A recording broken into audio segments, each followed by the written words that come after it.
নোকিয়ার এই সেটটাতে লোগো এসে দাঁড়িয়ে থাকে।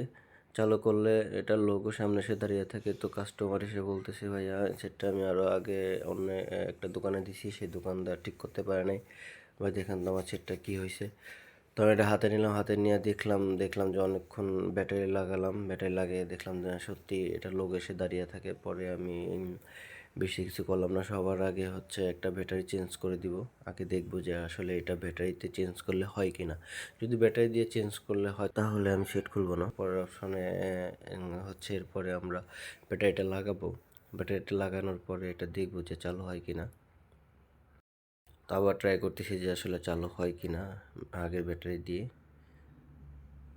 চালু হচ্ছে না। এটা অনেকবার ট্রাই করছিলাম, চালু আর হচ্ছিল না। ব্যাটারি কানেক্টর ওয়াশ টাশ করে দেখছি, তাও কোনো কাজ হয় নাই। তো হচ্ছে একটা ব্যাটারি দিয়ে দেখবো।